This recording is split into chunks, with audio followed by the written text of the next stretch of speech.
مطلب کیا ہے؟ گناہ نہیں کا کیا مطلب ہے؟ یعنی پہلے لوگ جو دوڑتے تھے وہ بتوں کی وجہ سے، وہ مورتیوں کی وجہ سے۔ آج بھی اللہ معاف کر دے، ہمارے ہاں کتنا کفر ہے، شرک ہے۔ بس ایک بندے نے ایک ٹیلے پہ ایک قبر بنا دیا، بس ایک بندہ آیا وہاں دعا کی، پھر وہ لائن لگ گئی، پھر جناب جھنڈیاں لگ گئیں، پھر تو جناب وہاں منتیں مانگنے لگا، پتہ نہیں ہے بندہ دفن ہے بھی نہیں، بس ولی اللہ کی طرف نسبت کر کے بس ادھر پوجا پاٹ شروع ہو جاتی ہے۔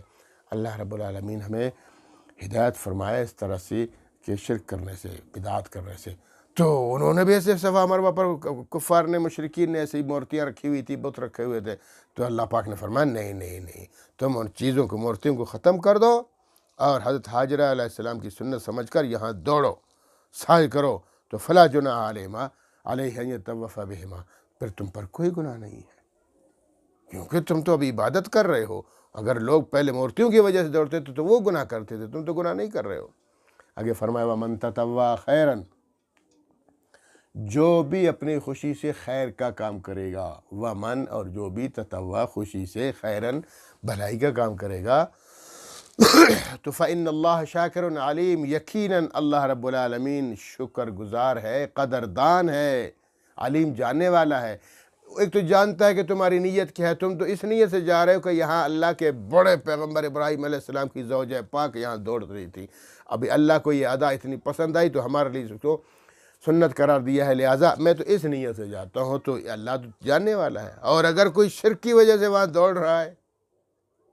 اللہ رحم کرے، ہمارے ہاں جہلا بہت ہے، علم کی کمی ہے،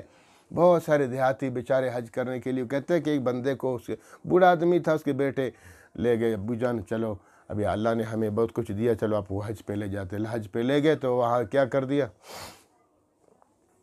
طواف شروع، تو پوچھنے لگا یہ کس کا مزار ہے؟ وہ بیچارہ، وہ یا پاکستان میں رہ کے شرک و بدعت سے بھرا ہوا ذہن، اس نے سمجھا شاید یہ بھی کوئی مزار ہے، طواف کر رہے ہیں۔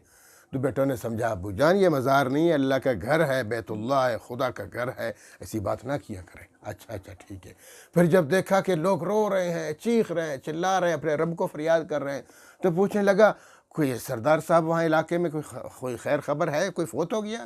کہ اتنے سارے لوگ رو رہے ہیں؟ ہاں بھائی، تمہارے سردار کے لیے سارے لاکھوں لوگ رو رہے ہیں۔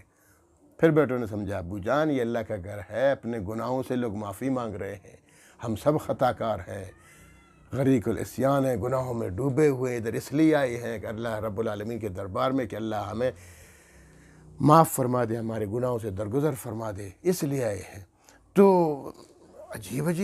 اسلام سے پہلے خانہ کعبہ کو بتوں سے بھر دیا تھا، اور صفا اور مروہ پہ مورتیاں رکھی ہوئی تھی، تو اللہ رب العالمین فرماتے ہیں فَإِنَّ اللَّهَ شَاكِرٌ عَلِيمٌ، اللہ تو شکر گزار ہے، قدردان ہے، شاکر قدردان ہے، علیم جاننے والا ہے، تمہاری نیتوں کو جانتا ہے، تم کس نیت سے عمل کر رہے ہو۔